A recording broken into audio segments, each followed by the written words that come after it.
Stephen Covey was a renowned leadership authority, trusted advisor, and educator whose principles revolutionized modern personal development. His seminal work, The 7 Habits of Highly Effective People, provides a principle-centered framework for solving personal and professional problems. With over 40 million copies sold, its timeless wisdom on proactivity, prioritization, and synergistic collaboration remains profoundly relevant, offering you a pathway to genuine effectiveness and a life of integrity and impact. Part 1. Paradigms and Principles. You often believe your problems are caused by other people or external forces, but the real issue is usually your own perspective. I learned this profoundly on a subway car one Sunday morning. I was growing increasingly irritated by a man whose children were being loud and disruptive. My frustration built until I finally said something to him. He quietly explained they were coming from the hospital where their mother had just died. Instantly, my entire paradigm shifted. My irritation dissolved into profound sympathy. I saw everything differently. The situation had not changed, but my perception had, and that changed everything. This is the power of a paradigm shift. Your paradigm is your mental map, and if it is wrong, no amount of effort will get you to the right destination. You must be willing to examine your own assumptions and look at the situation through a new lens. The problem is not out there. The problem is your flawed map. Until you change that, you will be stuck. True solutions require this new level of thinking, where you step back from your automatic interpretations and consider a different, more accurate view of reality. This is the first and most critical step towards solving any significant challenge you face. You cannot solve your most difficult problems with the same level of thinking that created them. This requires a paradigm shift, a fundamental transformation in your perception and assumptions. Einstein noted this necessity for new thinking to overcome major challenges. The 7 habits provide this elevated perspective, moving you from a personality ethic, focused on social techniques and quick fixes, to a character ethic, grounded in timeless principles like integrity and justice. This inside-out approach means you must work on your core character first, because who you are ultimately determines what you see and how you interact with the world. The habits guide you along a maturity continuum, from dependence to independence to interdependence. Dependence is the paradigm of you. You take care of me. Independence is the paradigm of I can do it myself. But interdependence is the paradigm of we can cooperate and achieve together. True effectiveness lies in this interdependent reality, where you leverage the strengths of others and create synergy. However, you cannot truly reach we until you have firmly established I. Your private victory must precede public victory. This progression is natural, just as you must learn math before algebra. Each habit builds upon the last, creating an integrated framework for personal and interpersonal effectiveness, not a mere collection of isolated tips. Part 2. Private Victory. Habit 1. Be proactive. Imagine possessing a freedom so profound that not even the horrors of a Nazi concentration camp could extinguish it. This was the discovery of Viktor Frankl, a psychiatrist and prisoner, who realized that between any stimulus and his response existed a space. In that space lay his ultimate power, the freedom to choose his attitude. His captors could control his environment, inflict pain, and inflict suffering, but they could not force him to surrender his inner resolve to find meaning in his anguish. He decided that even in that unimaginable suffering, he could choose to find purpose, to help others, and to observe his experience with a detached curiosity. This story is not merely an anecdote. It is the absolute core of being proactive. It proves that your response is never dictated. It is always chosen, a power that exists even when every external freedom is stripped away. This principle transforms your daily life in less extreme but equally meaningful ways. Consider the man who believed he had fallen out of love with his wife. He was governed by his fleeting feelings, a purely reactive state where transient emotion dictated his actions. But proactivity is based on enduring values, not temporary feelings. He made a conscious choice to act with love, to listen intently, to serve selflessly, to appreciate openly, whether he felt like it or not. Then, a miraculous thing happened over time. The feeling of love followed the action of love. His conscious choices actively reshaped his emotional reality. This is the precise power you hold in your own relationships and challenges. Your circle of influence contains all the things you can actually control: your efforts, your words, your priorities, your reactions. Focusing your positive energy here is like steadily watering the roots of a tree, causing it to flourish and grow stronger daily. Conversely, your circle of concern contains everything you might worry about but cannot control, like global politics or a colleague's bad mood.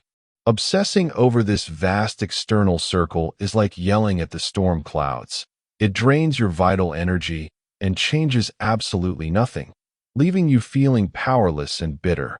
Your own language is the clearest indicator of your mindset. When you catch yourself saying, "I have to go to work," you instantly paint yourself as a helpless victim of circumstance.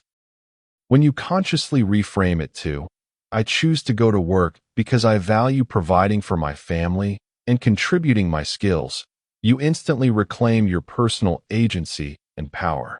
Proactivity is not just a single habit. It is the continuous, moment-to-moment act of becoming the author of your life, sentence by sentence, choice by choice, by consciously selecting the response that aligns with your deepest values, not your temporary feelings or external circumstances. It is the foundational habit, the indispensable stone upon which all other effectiveness is built, moving you from a life of passive reaction to one of purposeful creation and self-determination. Habit 2. Begin with the end in mind. This means beginning each day, each task, and each project with a clear vision of your desired direction and destination, because all things are created twice. There is first a mental creation, and then a physical creation. If you fail to take leadership over the first creation, you inevitably empower other people and circumstances to shape your life by default. The most fundamental application is to begin with the end of your life in mind. I often ask individuals to visualize their own funeral and to listen to what they would want the 4 key speakers, family, friends, colleagues, and community members, to say about them, their character, their contributions, and their achievements. This vivid mental exercise unearths your essential values and forces a profound confrontation with your deepest priorities, revealing the gap between the life you are currently living and the life you truly want to be remembered for. It is about connecting with your unique purpose and writing your own script, rather than blindly acting out a script written for you by your parents, your colleagues, or your culture. Think of your principles as a compass that always points to your true north, providing unwavering guidance through any changing terrain, unlike a map of a specific place that can become obsolete. To practice this habit, you must craft a personal mission statement, a written constitution that serves as that personal compass. This becomes the criterion by which you measure everything else in your life, the framework for making major decisions. It is not a single goal to be achieved, but a guiding light for all your days. Imagine it as the blueprint for the mental creation of your life, the architectural design that precedes the construction. This process of self-leadership requires you to tap into your endowment of self-awareness, imagination, and conscience, the very faculties that separate you from the animal world. You use self-awareness to examine your own scripts, imagination to visualize new possibilities beyond your current reality, and conscience to contact the universal principles that will guide your new vision.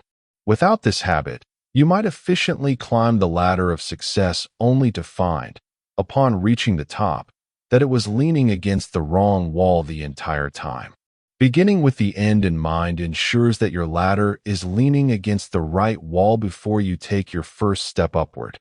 It empowers you to live a life of purpose, not just one of activity, to ensure that your daily actions are not just random motions, but deliberate steps toward a meaningful destination that you have chosen for yourself based on what matters most. This is the essence of personal leadership, the act of taking conscious control of the first creation so that the second creation, which is your lived reality, becomes a true expression of your values and vision. Habit 3. Put first things first. This is the second creation, the physical execution of the vision you defined in Habit 2. It is the practical discipline of organizing and executing your life around your deepest priorities, of managing your time according to your personal mission statement. Imagine you are the pilot of your life, not just a passenger reacting to turbulence. Habit 2 gave you the flight plan, your destination, and Habit 3 is you actively flying the plane, making constant course corrections to stay on track. The core of this habit is understanding the time management matrix, which divides all activities into 4 quadrants based on urgency and importance. Quadrant 1 holds urgent and important crises and problems, which you must handle, but living here leads to stress and burnout. Quadrant 3 is deceptively time-consuming, full of urgent but not important activities, like some interruptions or meetings, that create the illusion of productivity, but ultimately serve others' priorities, not your own. Quadrant 4 is the escape zone of not urgent and not important time wasters that offer no value. The key to effectiveness lies in Quadrant 2, the heart of personal management.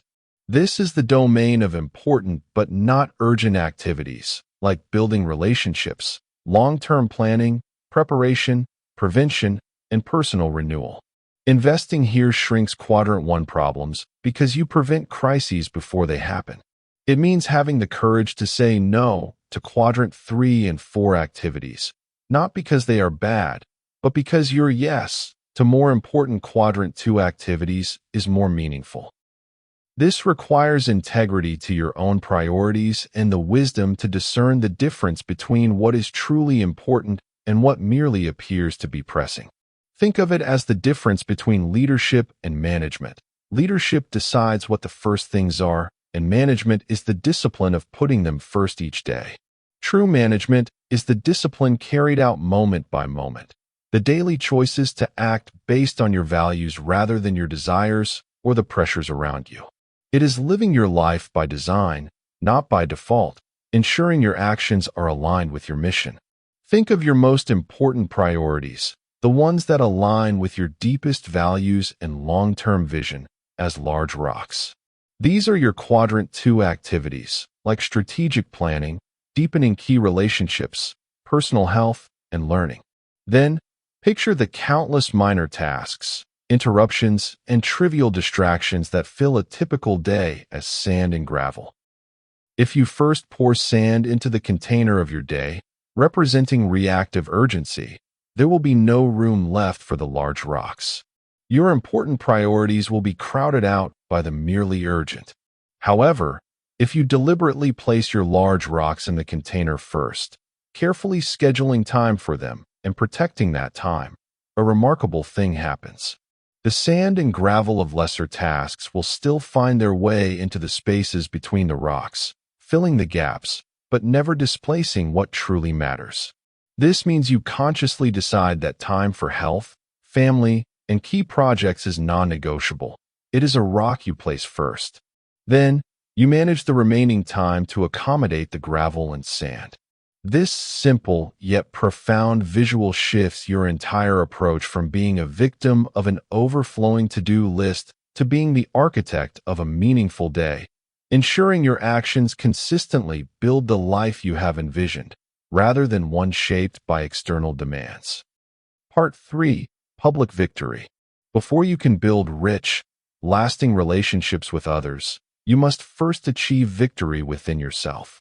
The private victories of Habits 1, 2, and 3 are the essential foundation for public victory. You cannot make withdrawals from an emotional bank account you have not built. Think of trust in a relationship like a financial account. Every time you act with kindness, keep a promise, or show loyalty, you make a deposit. Courtesy, honesty, and clarifying expectations are all deposits. Conversely, breaking a promise, acting disrespectfully, or violating expectations is a major withdrawal. If your account is empty or overdrawn from neglect and selfishness, your interactions will be fraught with tension and misunderstanding. No technique for influence will work without this foundational trust. Your emotional bank account must have a positive balance for others to extend trust, listen openly, and collaborate freely. This requires a maturity that balances courage with consideration. Courage is your ability to express your own ideas and convictions, while consideration is your ability to seek and respect the ideas and feelings of others. Finding this balance is the key to moving from independence, where you are self-reliant, to interdependence, where you can work effectively with others to achieve far more than you could alone. Habit 4. Think win-win. This is a complete framework for human interaction, a belief that there is plenty for everyone and that one person's success does not require another's failure. It is a mindset that constantly seeks mutual benefit in all your agreements and relationships. This paradigm stands in stark contrast to common life attitudes like win-lose, the authoritarian approach that uses power and position to get one's way, creating competition where collaboration is needed. Lose-win is the doormat mentality, a path of appeasement that leads to repressed emotions and resentment. Lose-lose is the philosophy of envy and spite, the desperate mindset that says if I am going down, you are going down with me. Win is the common approach of simply wanting to get your own way, with little concern for the outcome of the other party. But win-win is the belief that agreements and solutions can be mutually beneficial, that you can both get what you want. This is not a technique. It is a total philosophy of character that stems from integrity, the value you place on yourself, and maturity, your balance of courage and consideration. Abundance mentality is the crucial paradigm that makes win-win possible. It is the deep-seated belief that there are enough resources and success to share with others, freeing you from the fear of scarcity that drives win-lose thinking. To achieve a win-win outcome, the process is vital.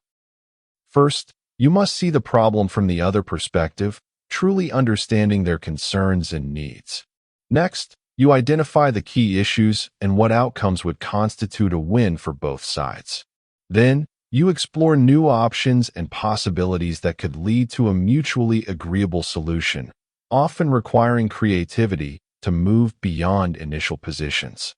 Think of the high balance of trust in your emotional bank account, built through your deposits of kindness and integrity, as the essential environment where win-win solutions become possible because both you and the other party believe in each other's goodwill. This habit requires you to constantly look for the third alternative, the solution that is better than either of the original proposals, moving beyond compromise to synergy. It transforms your interactions from contests of will into opportunities for collaborative problem-solving, building relationships instead of draining them. Habit 5. Seek first to understand, then to be understood. This is the most transformative skill for your interactions, the principle that you must diagnose before you prescribe. Most people do not listen with the intent to understand, they listen with the intent to reply. You are either speaking or preparing to speak, filtering everything through your own autobiography, reading your own life into theirs. You might be evaluating, probing, advising, or interpreting, all from your own frame of reference. This is where you so often miss true connection. The key is empathetic listening, which means listening with the intent to understand deeply, to see the world from another's perspective, to get inside their frame of reference. This requires you to lay aside your own autobiography and resist the urge to project your own story. Would you trust an optometrist who, after you sat down, immediately handed you a pair of glasses and said, "Here, I've worn these for years and they work great for me." Of course not. You would expect a thorough examination first, a careful diagnosis of your unique vision needs. That is precisely what you deny others when you fail to listen empathetically. You are giving them your prescription, your solution, based on your own vision, without ever understanding their world. I learned this painfully with my son. I saw him struggling and immediately began with advice, motivation, and pep talks based on my own experience. It was not until I finally stopped talking and truly listened, without any agenda, that he opened up and shared his own reality, which was completely different from my assumptions. Only then could we find a real solution. Empathetic listening is a tremendous deposit into the emotional bank account because it provides psychological air, making the other person feel safe, valued, and understood. Once that crucial need is met, you then have the opportunity to be understood. Your own ideas, presented now within a context of trust and respect, will be received openly rather than defensively. This habit is the gateway to synergy because you first seek to understand the constituent parts, the different perspectives, before trying to assemble them into a new whole. It is the courage to balance your desire to be heard with the consideration to hear others first, ensuring your influence is built on a foundation of genuine understanding rather than forceful assertion. This is how you move beyond transactional debates to transformational dialogue, where the goal is not to win an argument, but to uncover a deeper truth together. Habit 6. Synergize. Synergy is the essence of principle-centered leadership, the true test and manifestation of all the other habits combined. It means that the whole is greater than the sum of its parts, that 1 + 1 = 3 or more. It is the fruit of respecting and valuing your differences, of building on strengths and compensating for weaknesses to create something that no one could have created alone. You see synergy everywhere in nature. A forest is infinitely more than a collection of trees, and the symphony is not merely the violins and the cellos playing simultaneously. The most beautiful synergies often arise from the most challenging differences. Think of it like the parent who combines the firmness of one with the softness of the other to achieve a more effective, balanced approach to parenting than either could alone. This habit requires you to internalize the principles of win-win and seek first to understand, creating an atmosphere of safety and trust where people can be authentically open and vulnerable. In that state, miraculous things can happen. I remember a university department torn apart by political strife, competing agendas, and personal histories. We facilitated a session where we asked everyone to practice empathetic listening, to seek first to understand the deepest concerns and motivations of their colleagues. As they did, the defenses began to drop. They started to see each other not as obstacles, but as people with valid concerns. That shift allowed them to brainstorm a completely new, innovative curriculum that was vastly superior to any of the initial proposals and that addressed the core concerns of every single faction. That is the power of the third alternative, a solution that is better than any original position. Synergy is not something you can force or dictate. It is a spontaneous, creative process that emerges when you have built the foundation of character and trust. It is thrilling because you step into an unknown, unscripted adventure with others, not knowing exactly what will happen, but believing that you will create something better together than you could have alone. It is the highest form of mutual activity, where the collective insight reveals truths that individual insight could never uncover. This is how you move from transactional compromise to transformational creation, from merely tolerating differences to celebrating them as the gateway to new possibilities. It is the ultimate culmination of the habits, where your internal security and independence allow you to engage in genuinely interdependent cooperation, producing extraordinary results. Part 4. Renewal. Habit 7. Sharpen the saw. This habit is embodied in the story of the man sawing a tree, working harder and harder with a dull blade. When asked why he doesn't stop to sharpen the saw, he replies he is too busy sawing. Sharpening the saw is a quadrant 2 activity. It is not urgent, but it is profoundly important because it makes everything else more effective. You must have the perspective to see that taking time to sharpen your blade is not wasted time. It is essential investment. This is the habit of renewal, the personal production capability that makes all the other habits possible. It is about preserving and enhancing your greatest asset, yourself, by consistently renewing the 4 dimensions of your nature. The 4 dimensions are interconnected. Neglect in one area negatively impacts the others. The physical dimension involves caring for your body through exercise, nutrition, and stress management. This is not about vanity, but about enhancing your energy and resilience, your fundamental capacity to work and enjoy life. The spiritual dimension is your core, your commitment to your value system. It is your source of guidance and purpose, renewed through meditation, prayer, immersion in nature, or great music and literature. It provides leadership to your life. The mental dimension is your continuous learning through reading, writing, planning, and educating yourself. It prevents stagnation and keeps your mind sharp and capable of navigating complex challenges. The social-emotional dimension focuses on developing meaningful relationships, practicing empathy, and contributing to your community. It is built on the principles of the other habits, like thinking win-win and seeking first to understand. Renewal in this dimension is the process of making deposits into the emotional bank accounts of those around you.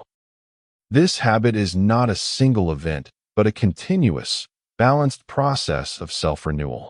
It is the habit that surrounds and enables all the others, the upward spiral of growth where each pass through the 4 dimensions increases your capacity for living and applying the 7 habits. You must exercise all 4 dimensions regularly, not sequentially. Balance is key, as overinvesting in one dimension at the expense of another creates weakness. This is the paradigm of the goose and the golden egg. True effectiveness requires you to nurture the goose, which is your production capability, to ensure it can continue to produce the golden eggs of desired results.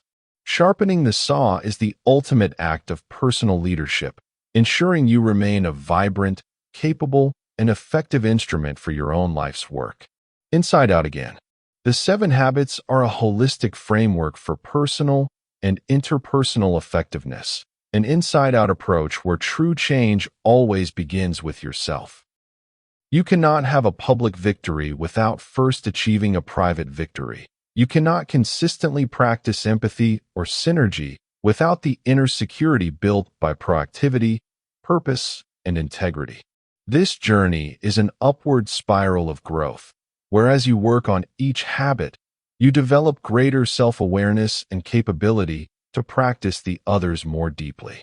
It is not about perfection, but about continuous progress, about learning, committing, doing, and learning again. The principles are like a compass, always pointing to true north, offering a constant amid the change. As you align your life with these timeless principles, you move from dependence to independence to interdependence, becoming an agent of positive change in your own life and in the lives of those around you. The inside-out process is the only path to genuine, lasting effectiveness in a life of meaning and contribution. Thank you for listening to this audiobook. Your interaction matters, so don't forget to like, share, and subscribe.